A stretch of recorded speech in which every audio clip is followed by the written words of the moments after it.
It's lucky battle guys. आज हम वापस से उस चैप्टर को आगे बढ़ाते हैं और आज हम तीन बहुत ही मेन टॉपिक्स पढ़ने वाले हैं। सबसे पहला है थ्रेशोल्ड एनर्जी, दूसरा थ्रेशोल्ड फ्रीक्वेंसी और थर्ड जो है वो क्या पढ़ेंगे, थ्रेशोल्ड वेवलेंथ। तो सबसे पहले बात करते हैं हम थ्रेशोल्ड एनर्जी। ठीक है, तो थ्रेशोल्ड एनर्जी क्या होगी। देखो अब हम जो है रटते रहते एक ही चीज़ की ना, the minimum energy to required to eject the electron, the minimum energy required to eject the electron, इसी को हम क्या बोलते हैं, थ्रेशोल्ड एनर्जी।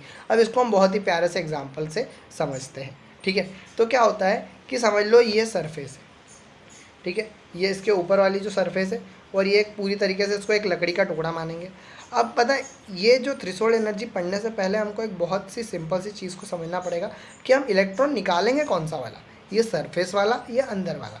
तो देखो सबको पता है कि निकलता कौन सा वाला, सरफेस इलेक्ट्रॉन ही निकलता है। अब वो क्यों निकलता है वो कोई आपको समझाएगा नहीं, तो मैं आज आपको बहुत ही अच्छे से समझा देता हूँ। तो देखो गाइस, ये समझ लो मैंने यहाँ से पूरी इसको काटा हुआ है, इसके अंदर एक सिक्का फंसा दिया। अब उसको निकालने में मुझे ज़्यादा ताकत लगेगी और यहाँ पर सरफेस पे एक सिक्का रखा है, उसको अगर ऐसा करूँगा तो नीचे गिर जाएगा। इसका मतलब है कि हमको इलेक्ट्रॉन कौन सा निकालना पड़ेगा, सरफेस वाला। तो देखो क्या करेंगे हम यहाँ पर, क्या करने वाले, बहुत सिंपल सी बात है। यहाँ से मैंने क्या करा, यहाँ पे क्या किया, ये कुछ लाइट दी और उसकी कुछ एनर्जी थी, उसने यहाँ पर टकराया और वहाँ से इलेक्ट्रॉन निकला यहाँ से। इसका मतलब क्या हुआ कि यहाँ से जैसे इलेक्ट्रॉन निकला, ये कौन सा वाला निकलेगा, सरफेस वाला। इसको हम क्या बोलेंगे, थ्रेशोल्ड एनर्जी।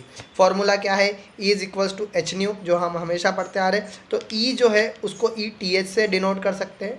ठीक है, उसलिए हम क्या करेंगे, इसको क्या बोल देंगे, वर्क फंक्शन भी बोल सकते हैं थ्रेशोल्ड एनर्जी को। इसको हम फाई से डिनोट कर सकते हैं। और एक और चीज़, इसको हम क्या कर सकते हैं, बहुत ही सिंपल से E नॉट भी लिख सकते हैं। ठीक है, अगला चलते हैं। अगले टॉपिक के अंदर हम क्या करने वाले, अगला है थ्रेशोल्ड फ्रीक्वेंसी।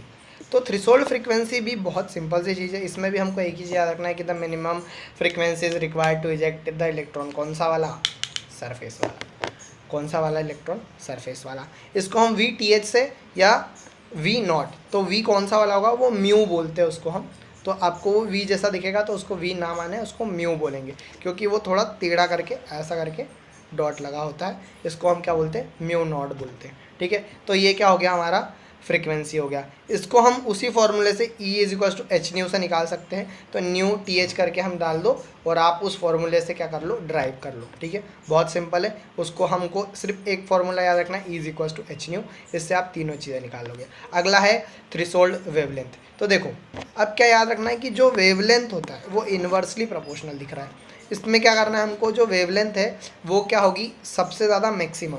मतलब अगर मैक्सिमम वेवलेंथ है वो किसी भी सरफेस के ऊपर जा रही है, मतलब किसी भी मैक्सिमम वेवलेंथ की लाइट जो है सरफेस के ऊपर पड़ रही, तो इलेक्ट्रॉन क्या हो जाएगा, इजेक्ट आउट हो जाएगा। अगर उससे ज़्यादा हो गया तो भी इजेक्ट आउट नहीं होगा, उससे कम हो गया फिर भी इजेक्ट आउट नहीं होगा। This is all about our 3 topics, जो बहुत सिंपल से थे पर इम्पॉर्टेंट भी है।